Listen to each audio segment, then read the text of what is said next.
Welcome. This is Mukul Yudhvir Singh for Autocar Professional, and sitting with me is Vikrampati Singhania. We're here at Automechanika 2026.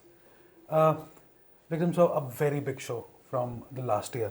What's the core focus this year for Automechanika, and is this a build-up for the auto component show? No, very well put, Yudhvirji. It's definitely a build-up for where the industry is heading in some ways. It reflects the mood of the industry. As you know, that we are at full space, 51,000 square meters. We could have sold more.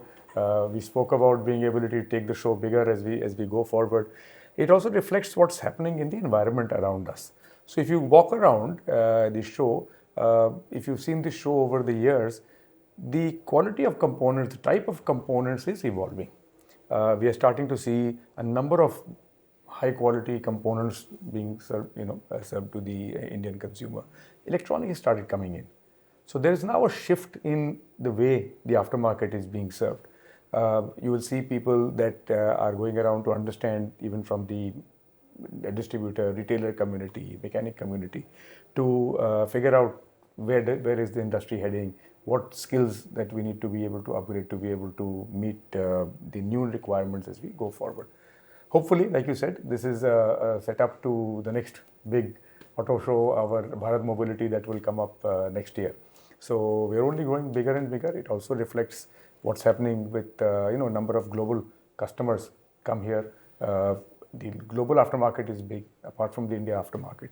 So a number of global players come here to be able to source products from India. Yeah. Interesting. You mentioned a lot of keywords. Let me pick the first one: mood. Right, the mood of the industry, keeping the EU FTA, and then the tweet by our Honorable Prime Minister and the tweet by Honorable President of USA. How does that change the mood of Auto Mechanica? No, very, very good point. I think it's a combination of both. The EU trade agreement and the US FTA is very important for the industry. As you know, that the industry exports close to $20 billion worth of auto components to both OE and the aftermarket. And to some extent, this was being stalled for a little bit. But I think both these agreements have opened grand scale markets for us. There is a great opportunity for Indian companies to go out into the markets and address both OE and aftermarkets. So I think you see the people here also that are not only serving the Indian market, but they are serving the global markets. So the mood is good.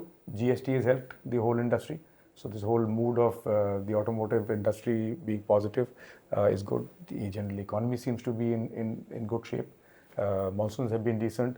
So all around, things have been positive, and that shows up in shows like this, which in a way reflects what the consumer is seeking.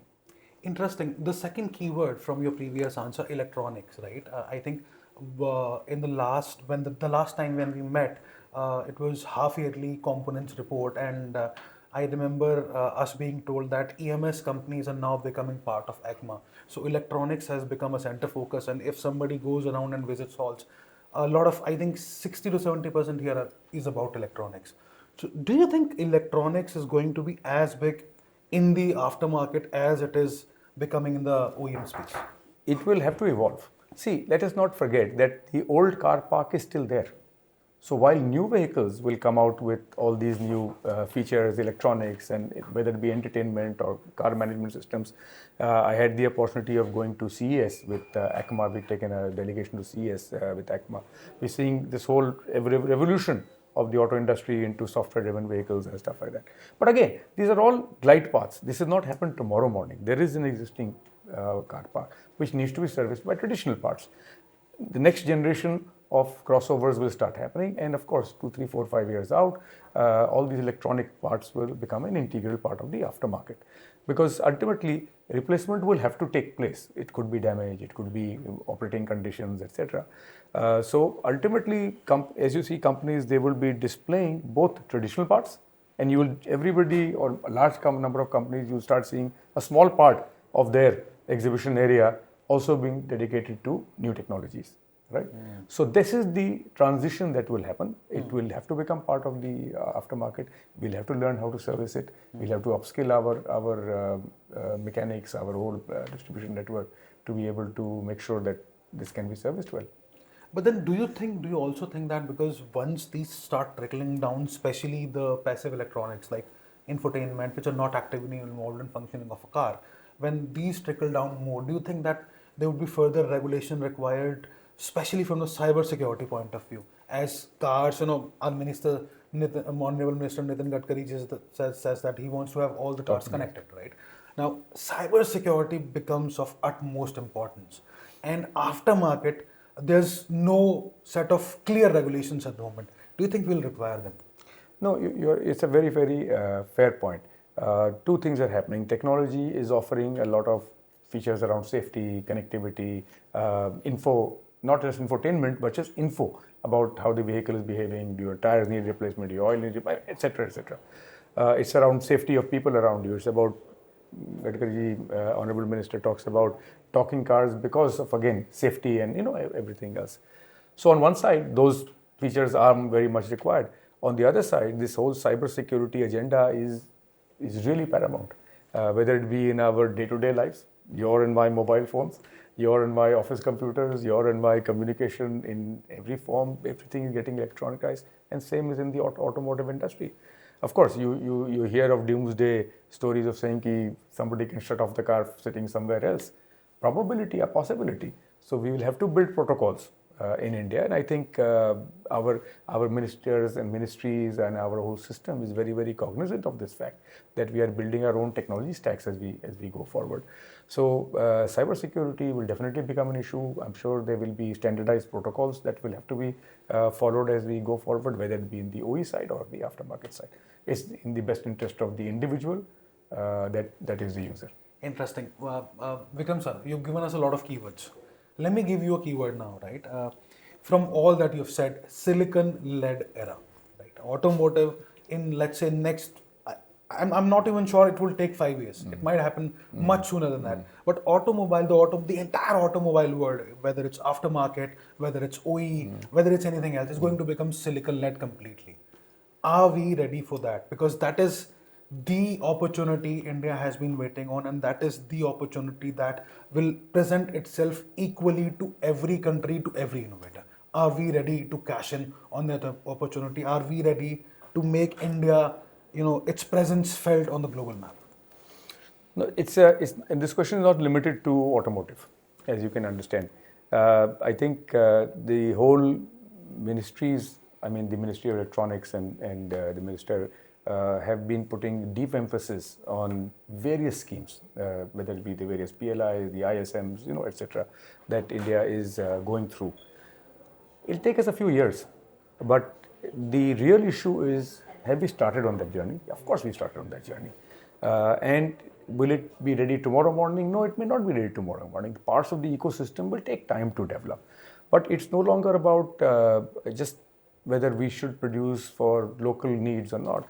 It's also making an issue around national sovereignty. Sovereignty, our own ability to keep control over where some of these technologies are going is becoming very important. And that's why the government has taken immense steps, even in the budget, this whole ISM2 agenda, the electronic components agenda. Now, of course, as we talked about electronics becoming an integral part of the automobile, we should not see electronics as consumer electronics or, automotive is very well integrated into the same story. So are we ready 2 years, 3 years out? We'll get there. Will we get there in 3 years? Will we get there in 5 years is the question. But we will get there. But we'll definitely get there. And there is a clear intent by the government. The government is spending so much time, energy, effort, money to encourage players to come in. They are helping companies to set up joint ventures or build Indian technologies, and design has started happening. Fabs have started coming. The downstream ecosystem is starting to fall in place. I have no doubt that we will become reasonably self-sufficient over the next 5, 7, 10 years. Interesting. What I have seen, I'll not name any OEMs, but there are a lot of OEMs who, instead of building their own teams because of a lot of reasons, there could be a lot of constraints, they decided to invest in startups which have already mastered something in terms of automotive technology, right? Do you think space for such startups growing more from here? 100%, 100%. I think both models will coexist. Some companies will, who are theoretically born electric in some ways, may build teams internally. But clearly, there is enough innovation opportunity for startups, for teams that can bring in differential technology. So some of the OEs will do some parts themselves.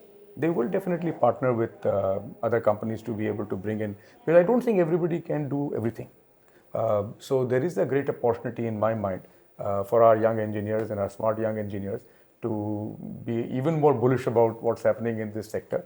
We've always been software smart. India has been a software smart country, and will now flow into the automotive sector also, which was limited to computers and everything else. This is becoming a computer on wheels in some form over the next 10-15 years, right? Interesting. One last question, Vikrampati sir. If you, on your individual capacity, not as ACMA or as your organization, were to invest in an automotive technology startup today, what kind of automotive technology startup would you look out for?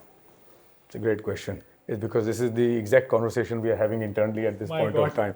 Because there are, even whether you look at the ACMA perspective or an automotive perspective, there are two distinct opportunities. There is definitely an opportunity to be the last person standing agenda. As ICE drops off from the world, India is still a very large ICE market and will continue to grow. So India has the opportunity to be able to produce components truly for the world as the rest of the world starts fading out. So there is that opportunity on one side, and I think Indian companies will double down on building that capability. On the other side is this whole tech opportunity. It's a great question. Ideally, I am unfortunately not a software person. If I were a software person, I had the capability, I would definitely try to do something on the software side. So I would love to partner with startups or young technopreneurs that are going to go up the tech stack. The ability to be able to manage software, run software, and build software for some of these companies. Perfect. This is Mukul Yudhvir Singh. You were just listening to Vikrampati Singhania, sir. This is Mukul Yudhvir Singh signing off for Autocar Professional. Thank you.